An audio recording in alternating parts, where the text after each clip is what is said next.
Bristol, Kingsport, Johnson City. Tonight, a blue alert across Tennessee as TBI agents search for a man accused of attempted first-degree murder. The memorial grows for an Abingdon firefighter killed in the line of duty. How you can pay respects. And the increased fighting in parts of Israel tonight. The new military aid coming from the U.S.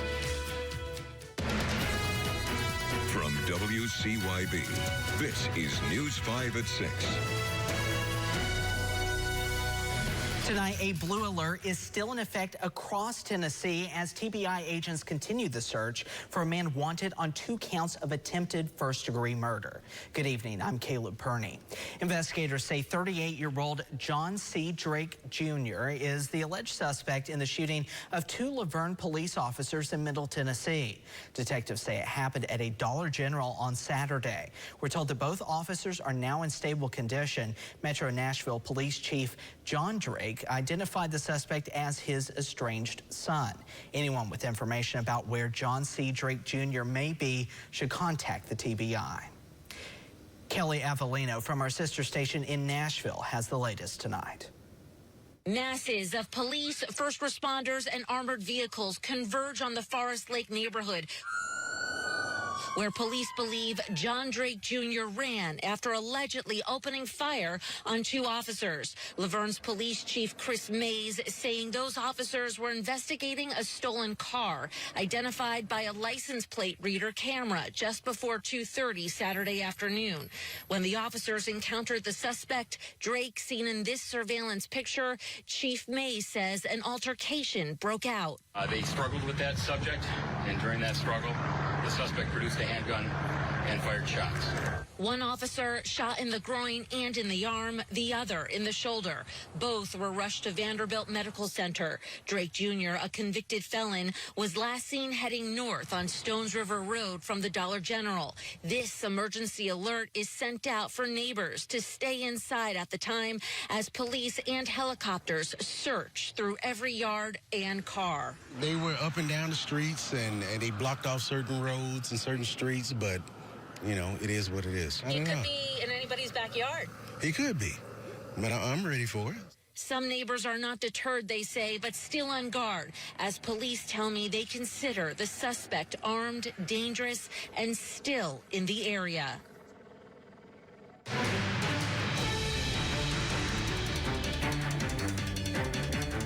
And tonight, the search continues for escaped inmate Sean Williams. The 51-year-old faces multiple state and federal charges in Northeast Tennessee, including child rape, child porn, and multiple sexual assaults. Authorities say Williams escaped custody Wednesday morning while being transported from Laurel County, Kentucky to federal court in Greene County.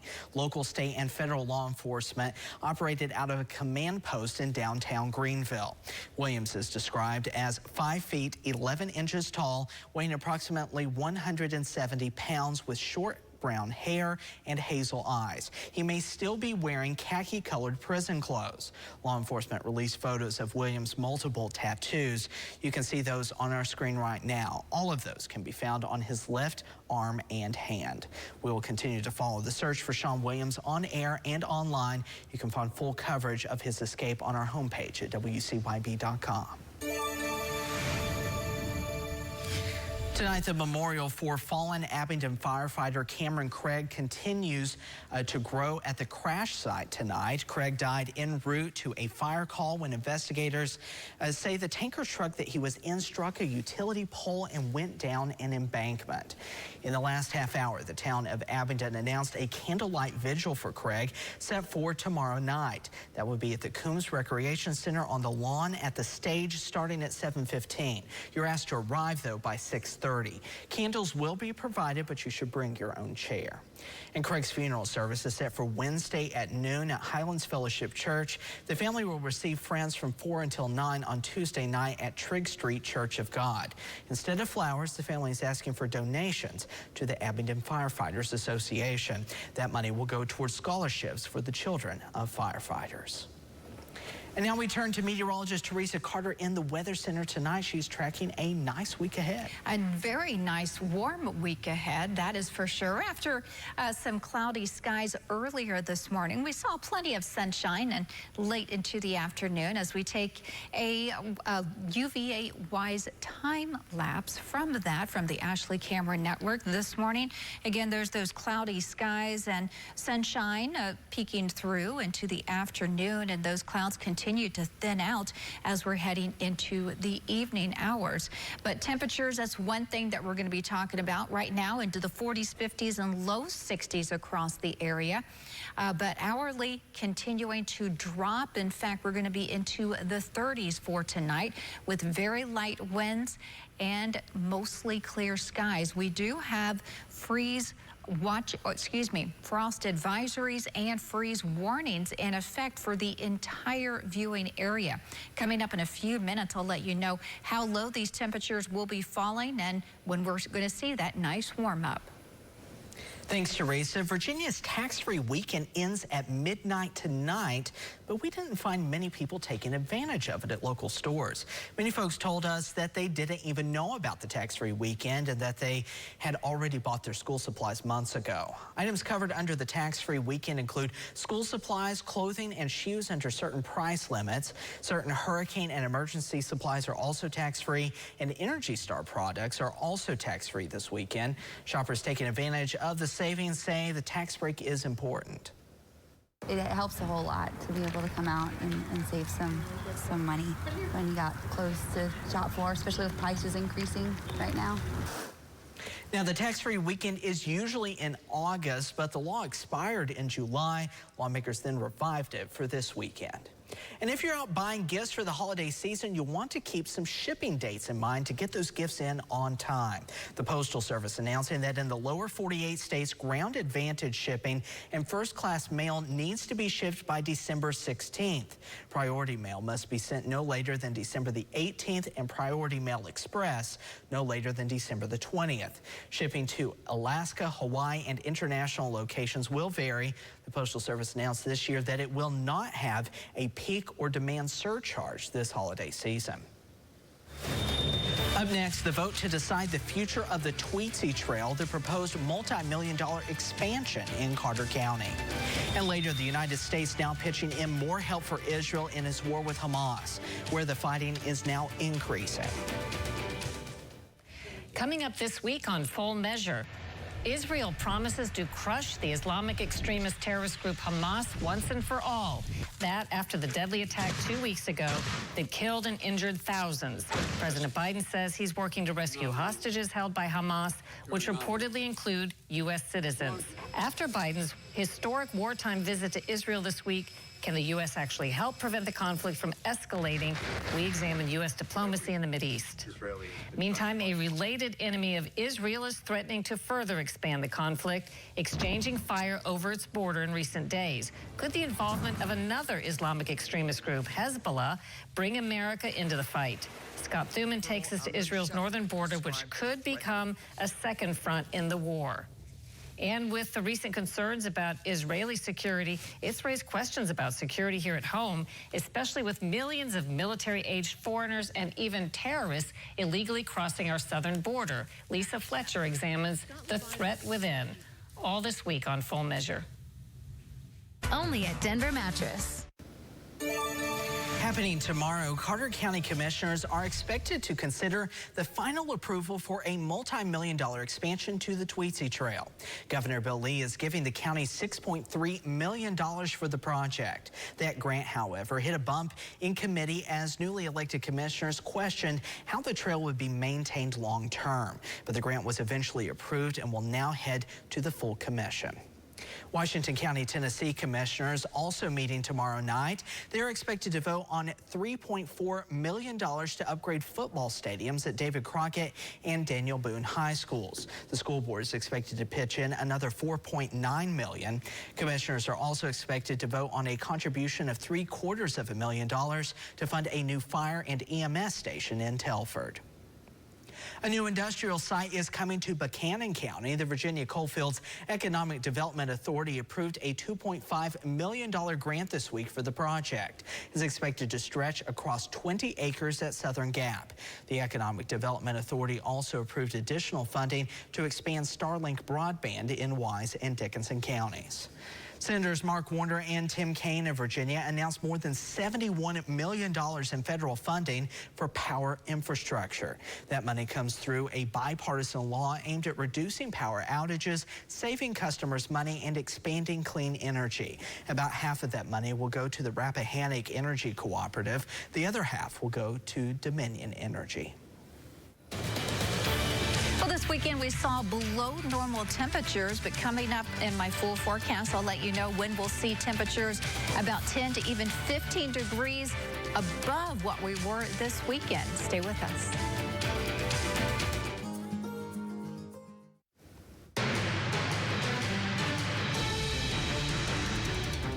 Tonight, there are increasing clashes along Lebanon's border with Israel, sparking concerns about a potential wider conflict. And the United States is ramping up its military support. Mike Valerio brings us the latest on the war in Israel. Heightened hostilities along Israel's northern border with Lebanon. Fighting a war on two different borders is going to be something we should keep our eyes on, and we should send the message to Hezbollah: stand down or there will be consequences. The influence of Iran-backed Hezbollah in South Lebanon is raising concerns of a potentially broader conflict. Israel now urging more northern residents to evacuate their homes. We encourage them at every opportunity, John, to make sure that we are accounting for those civilians that are in the battle space. The situation triggering a surge in military support from the United States as additional missile defense systems are dispatched and some 2,000 U.S. troops are put on standby for potential deployment. The Biden administration has proposed an additional $100 billion in foreign aid. That would include $14 billion to assist Israel, which has drawn criticism from some members of Congress. We need to have a single focus on bringing Congress together behind the support for Israel. As questions arise regarding what actions the U.S. should take to support Israel and mitigate the humanitarian crisis in Gaza, pro-Palestinian demonstrations continue in Western countries. President Biden taking his social media Sunday morning with a message that reads, quote, Israelis and Palestinians equally deserve to live in safety, dignity, and peace. I'm Mike Valerio reporting.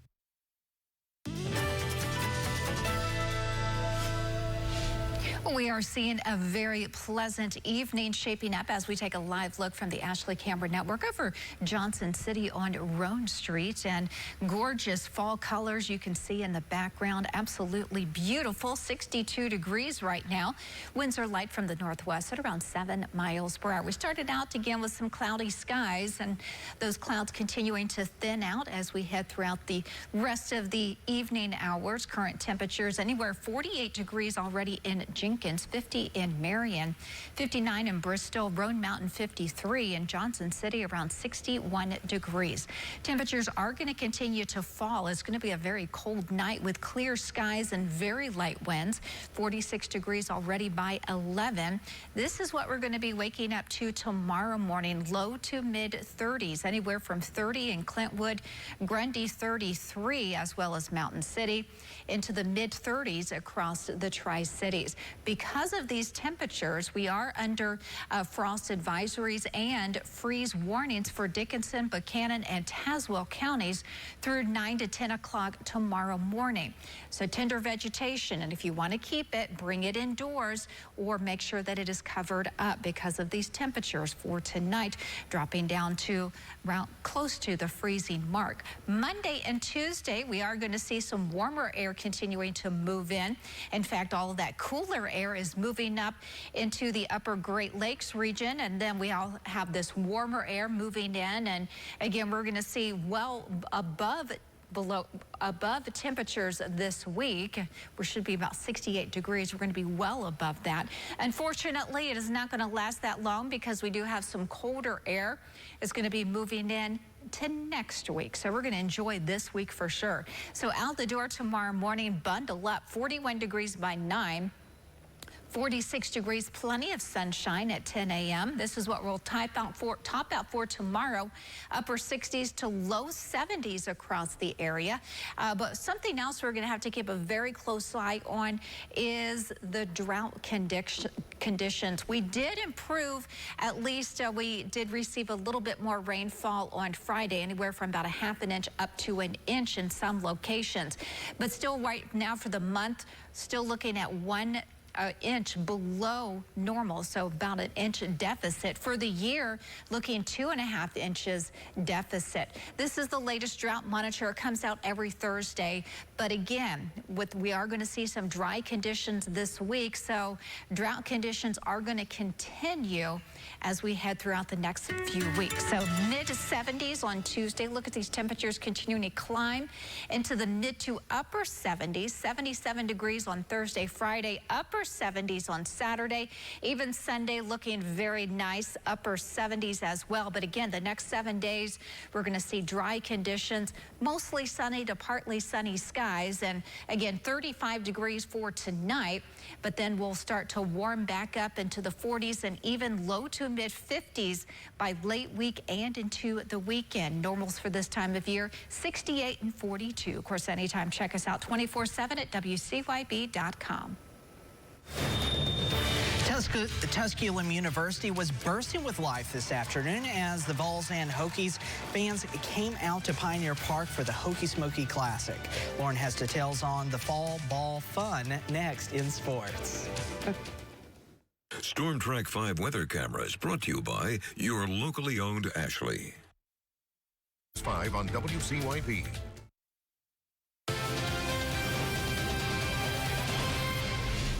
Fall ball is in full swing for college baseball teams, and today 2 local fan favorites met in Tusculum, and Tennessee Orange seemed to outnumber the Maroon in the stands as Tennessee faced off against Virginia Tech in the Hokie Smoky Classic.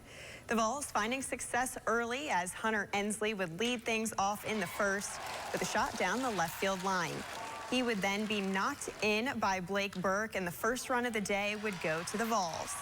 The Hokies would struggle to cross the plate early, but they would make solid contact at the plate as Garrig Ebel knocks this one right up the middle for a single. And after going down early, Virginia Tech was trying to slow down the Vols, and as Ensley hits the blooper to David Shoemaker, he makes the heads-up play to save a run at home. A 3-run home run from Clemson transfer Billy Amick would seal the win for the Vols as they wrap up 9 innings on top with the 8-6 win. ETSU women's soccer had their regular season finale this afternoon as the Bucks hosted the SoCon regular season champions in Western Carolina with a chance to host through the semifinals of the SoCon tournament on the line. The Bucks were bringing the pressure in the last minutes of the first half, and in the last seconds of the half, it all pays off as the Bucks get a corner kick and Emma Arnold connects with Grace Eats, who hits the header right into the back of the net to give ETSU the lead going into halftime. Just about halfway through the second half, it would be Sinoxlos Sassane, fed by Ava Mathern and Arnold, to snag a goal, giving the Bucks the 2-0 lead. The Catamounts would score in the last minutes of the game, but ETSU takes down the regular season SoCon champs with a final score of 2-1, giving the Bucks all the momentum heading into the postseason. NASCAR with 2 races remaining for drivers in the round of 8 to make their case for the championship 4 heading into today's Forever 400. In the end, it was Christopher Bell picking up the win and securing his spot in the championship 4. We'll have more from the race later tonight at 11. That's Look at Sports. We'll be right back after this.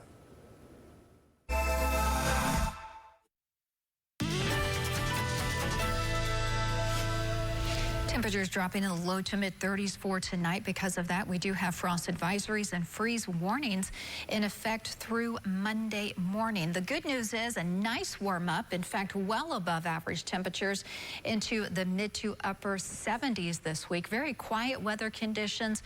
We'll see dry conditions and mostly sunny to partly sunny skies, and overnight lows warming into the 40s and 50s. So we go from one extreme to the other. But I will not complain about the other. Oh, I'm not either. Trust me, I'm not. You almost could put on shorts and sunglasses by next weekend. It'll be nice. Almost. Not quite, right? Thanks so much for joining us tonight for News 5 at 6. Nightly News is coming up next. And we'll see you tonight at 11, right after Sunday Night Football. Good night.